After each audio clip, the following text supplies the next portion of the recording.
ప్రధానమంత్రి నరేంద్ర మోడీ ఈ నెల 29వ తేదీన ఆంధ్రప్రదేశ్కు వస్తున్నారు.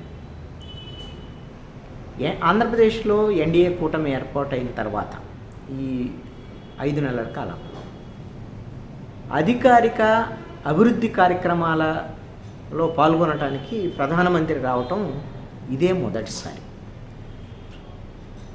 గతంలో ఈ ప్రభుత్వం ఏర్పడినటువంటి నేపథ్యంలో ఆయన ప్రమాణ స్వీకారం సందర్భంగా వచ్చారు, కానీ అభివృద్ధి కార్యక్రమాల్లో అయితే ఇప్పటివరకు ఆయన పాల్గొనలేదు.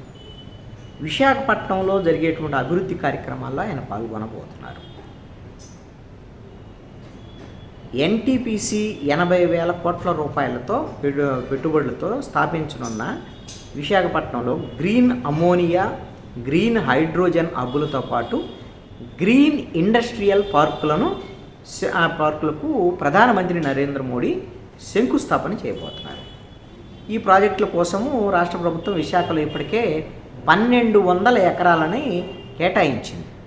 ఈ గ్రీన్ హైడ్రోజన్ హబ్బులో 20 గిగావాట్ల విద్యుత్తును ఎన్టీపీసీ ఉత్పత్తి చేయనుంది.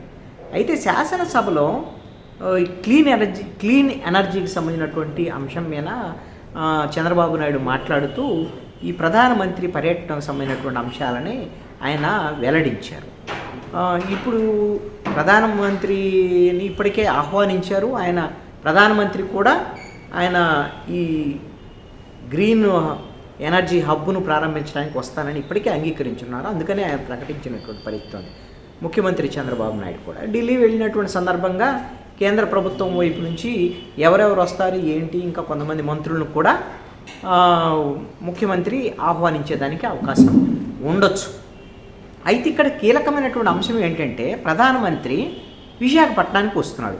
విశాఖపట్నంలో ఇప్పుడు ఈ రోజున ఆంధ్రప్రదేశ్ ప్రజలందరూ ఎదురు చూసేటువంటి కీలకమైనటువంటి అంశం ఏమిటి అని అంటే ఈ అభివృద్ధి కార్యక్రమాలు ఇవన్నీ మంచిదే, జరగాల్సిందే.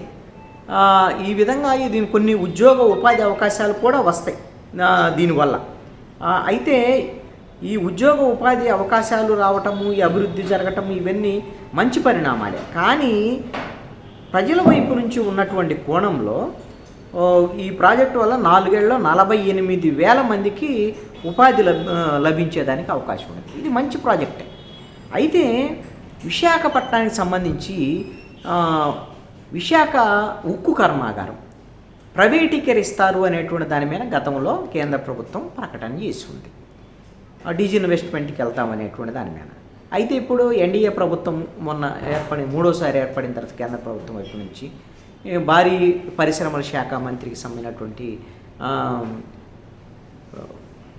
కర్ణాటక సంబంధించినటువంటి మాజీ ముఖ్యమంత్రి ఇక్కడికి వచ్చేసి మాట్లాడేసి విశాఖపట్నం కూడా వచ్చి కేంద్ర ప్రభుత్వంతో మాట్లాడి విశాఖ ఉక్కు ఫ్యాక్టరీని ప్రైవేటీకరించకుండా జాగ్రత్తలు తీసుకుంటామని చెప్పినటువంటి పరిస్థితి ఉంది.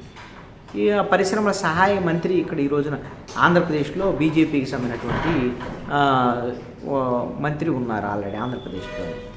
ఇప్పటికే ప్రకటించున్నారు విశాఖ ఉక్కు ఫ్యాక్టరీని ప్రైవేటీకరించబోమని. దీనికి గనులు కూడా కేటాయిస్తారు ఎన్ఎండిసి నుంచి అనేటువంటి దాని మీద.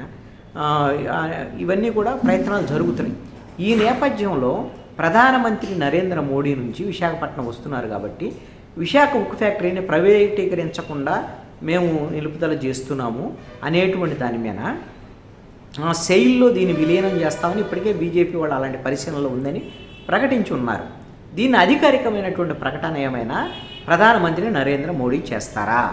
ప్రధానమంత్రి నరేంద్ర మోడీ నుంచి ముఖ్యమంత్రి చంద్రబాబు నాయుడు, డిప్యూటీ సీఎం పవన్ కళ్యాణ్ వీళ్ళు ఏమైనా విశాఖ ఉక్కు ఫ్యాక్టరీ ప్రైవేటీకరణ ఉండబోతోని ఏమైనా ప్రకటన చేయిస్తారా అనేటువంటి దాని మీద రాష్ట్ర ప్రజలందరూ కూడా ఎదురు చూస్తున్నటువంటి పరిస్థితి ఉంది. గతంలో పవన్ కళ్యాణ్ కూడా దీని మీద ఉద్యమం చేశారు, విశాఖ ఉక్కు ప్రైవేటీకరించకుండా నిరోధించడం కోసం. తెలుగుదేశం కూడా ప్రకటించింది అసలు విశాఖ ఉక్కు ప్రైవేటీకరణ కానివ్వబోమంటూ కూడా తెలుగుదేశం పార్టీ ప్రకటించినటువంటి పరిస్థితి ఉంది. మరి ఈ నేపథ్యంలో ప్రధానమంత్రి నోటి నుంచి ఆ మాటకిన వస్తే విశాఖ ఉక్కు ప్రైవేటీకరణ ఉండబోదు అనేటువంటిది ఒక భరోసాగిన వస్తే ఆంధ్రప్రదేశ్ ప్రజలందరూ కూడా ఊపిరి పీల్చుకునేదానికి అవకాశం ఉంటుంది.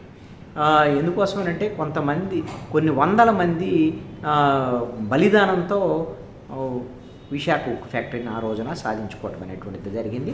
విశాఖ ఉక్కు ఫ్యాక్టరీ అంటే కేవలము పరిశ్రమగానో ఇంకోటి చూడటం కాదు, అది ఆంధ్రులకు సంబంధించినటువంటి ఆత్మగౌరవ నినాదానికి సంబంధించినటువంటి అంశం కూడా ఒక సెంటిమెంట్. కాబట్టి ప్రధానమంత్రి నరేంద్ర మోడీ విశాఖ ఉక్కు ఫ్యాక్టరీ ప్రైవేటీకరణ ఉండబోదనే ప్రకటన చేస్తారా లేదా అనేటువంటి దాని మీద అందరూ ఎదురు చూస్తున్నటువంటి పరిస్థితి ఉంది.